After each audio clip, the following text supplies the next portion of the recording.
Yo, what's up, Creative Squad? So I'm sitting here this morning, my usual coffee in the morning, and I'm thinking about um, these AI automations and so forth, kind of cruising through social media threads, Twitter, whatever, watching the chaos storm. And definitely a big debate about AI tools has been going on for 2 years now, I guess. But some of the tools are getting super good. So I've thought about it a little bit more. I use them all the time for various things, just out of curiosity. But I thought about it a little bit more in the context of this idea that they're somehow ruining art, etc. And then today I thought, well, maybe all of this stuff speaking in the digital domain, maybe all of this stuff that we've been doing is really not necessary, right? Like for most artists, I think certainly for me, I know in my head, all these tools are basically trying to get what's in my head out of my head, right, and into some form, visual or audio, music. And so, what's really the is it really important that I know how to use five different digital audio workstations to get that done? And here's a good example. So if I started pre digital, which I did, making music, producing music, and arguably still somewhat digital, but let's say pre digital audio workstation. Let's say that.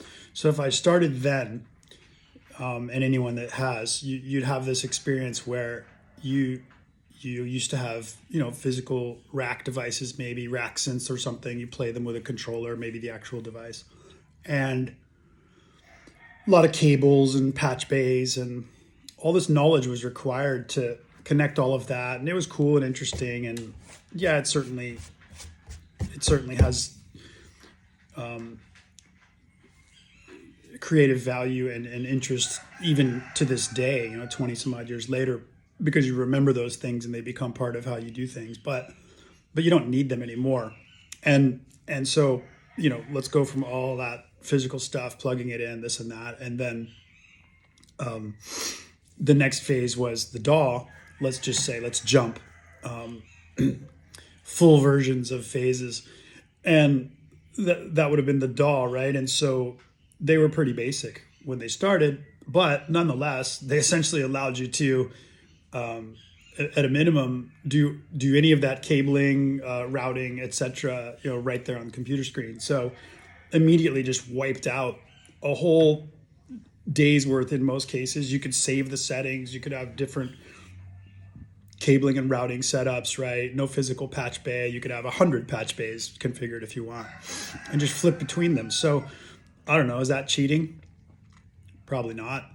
Everybody switched to it, and nobody seemed to care. So that's one example. And then from there, for example, although sampling had been around a long time, pre-digital audio workstation, there were workstations and ways to do that. Akai made devices and so forth. But skipping that portion, and let's stay in the DAW era and forward, soft synth samplers, everything came about. And then you could do the same there, right? You could have banks of samples that were just slight iterations on anything else, and that would have taken you like a month to do before the DAW, and then you could do it, and nobody complained about that. Well, I'm sure somebody complained, but nonetheless, if you go 20 years fast forward, everyone's forgotten about it, right? And now if you're defending that, nowadays 2025, you just sound like a dinosaur, right? Okay, so then because that was so successful, people doing their own sampling, etc., then we went to like or not even cloud libraries, but just DVD libraries of sounds, right? And that effectively replaced anybody having to really do sound design or whatever in order to produce a song. Like someone was still doing it somewhere, but the producer didn't have to do it. You just got the 600, megabyte, 1.2 gigabyte DVD, whatever, of sounds, and you bought the whole thing for $100 and you sifted through it for a week and found whatever you wanted to use, and then used it. And so that took care of that. And then from that, it went into, instead of having to buy the whole DVD, we got internet-based services and cloud services as an evolution, right? And then that led us to being able to just, browse terabytes of sounds if you want, and search and all this indexing and whatnot, which is super cool. But again, just saving time and evolution. And like during any of those transitions, there's a lot of people upset about not doing it the old way, but then like 5-10 years forward, nobody even remembers that stuff, right? Especially if they weren't born then. It's just not important. So I guess bringing us up to current with the AI stuff, it's like, let's just use one specific example. So a lot of what I see is about, it's just not art, for example. But all those examples I just gave, especially the samples, like most producers that make electronic music, especially in the EDM, techno, house, whatever genres, like they probably never designed a sound in their life, digital or otherwise, and probably don't know anything about it. Like they might experiment and goof around and play with the tools in Ableton Live, and load a sample bank from a pack, and tweak some knobs to get something that just sounds cool to them. But that's not really, that's not the craft of sound design. But really, who cares, right? They're getting what they want, and that's kind of the idea, right? So my example with the AI piece, I had a good discussion the other day with somebody, is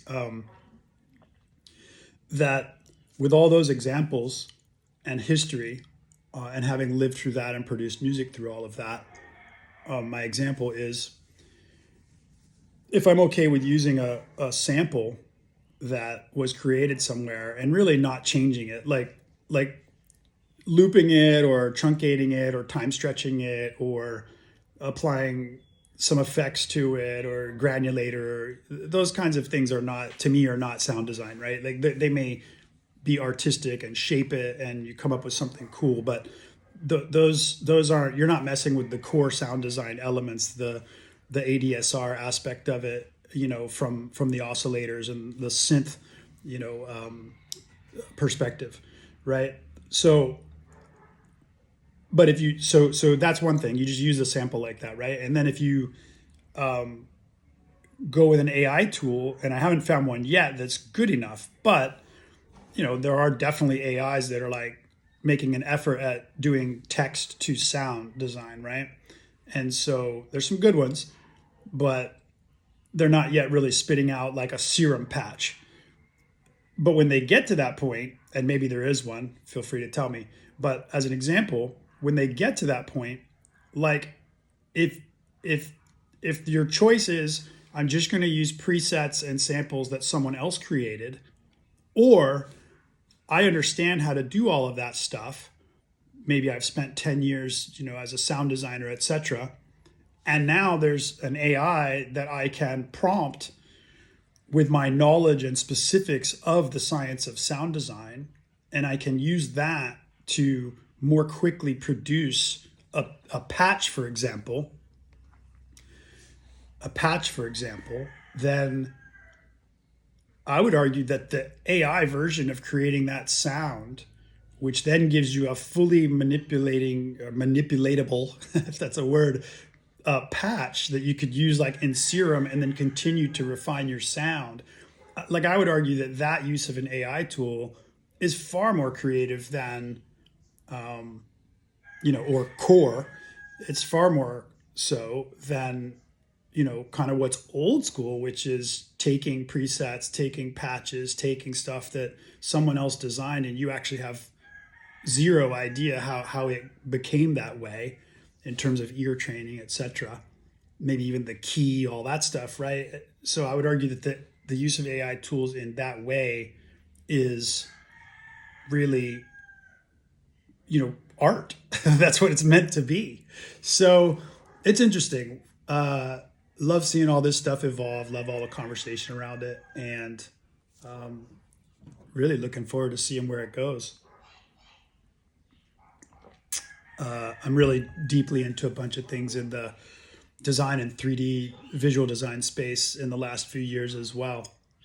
Well, actually, for a long time, but just never really had the compute power to get it done. And a lot of that's changing too. We'll talk more about that later. But yeah, have a great day.